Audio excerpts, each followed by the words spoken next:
Welcome back. You're just in time.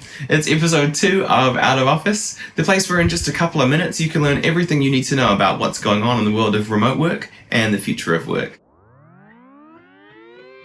So this week there have been 2 stories that have really dominated the headlines, particularly in the future of work space. The first one was the idea of quiet quitting. So if you haven't heard about it, quiet quitting is a concept that's become popular with the Gen Z TikTok crowd.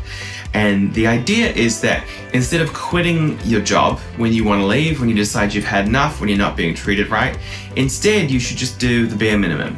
The bare minimum is basically defined as your exact job description. So you show up exactly on time, you leave exactly on time, you take all your scheduled breaks, you do exactly what's required of you and no more.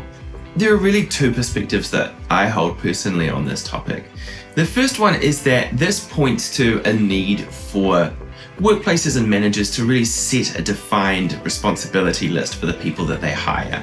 The second reason that I love the concept of quiet quitting is because I'm a strong believer that the best form of leadership is inspiring others to do the best work of their lives. And the whole ethos behind the quiet quitting movement is clearly coming down to a generation of people that feel uninspired by the work that they're doing.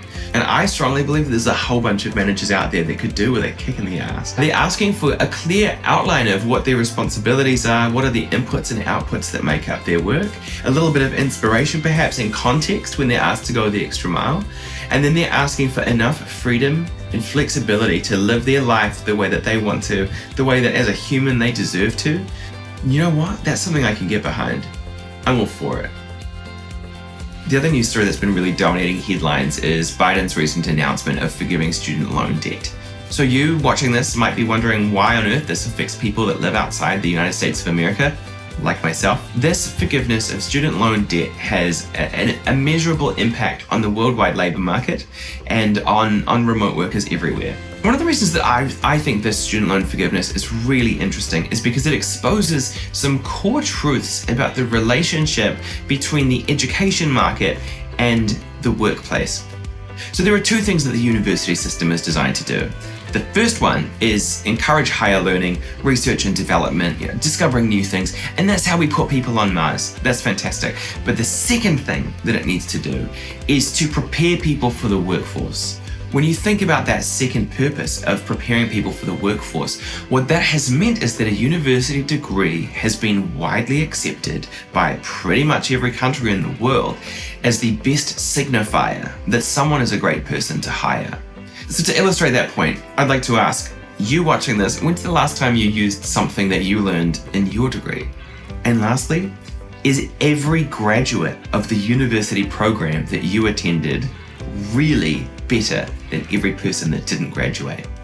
Our university system has been pretty much the same for so long that Oxford University, which is still in operation in the UK, is actually older than the Aztec Empire. Yeah, that's right, you can Google it.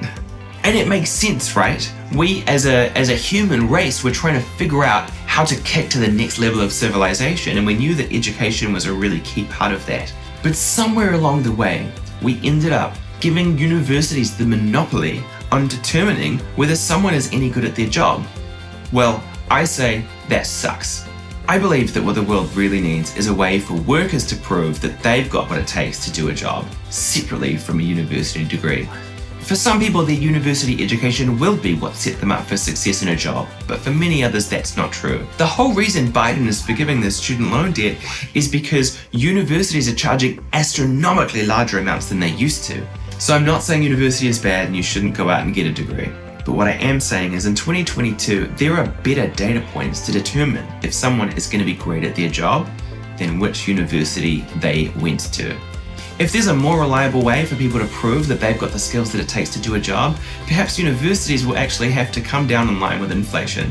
And for the rest of us, while university might be a part of our story and a part of how we build the skills that it takes to do a job, we'll all be better off when that monopoly is broken.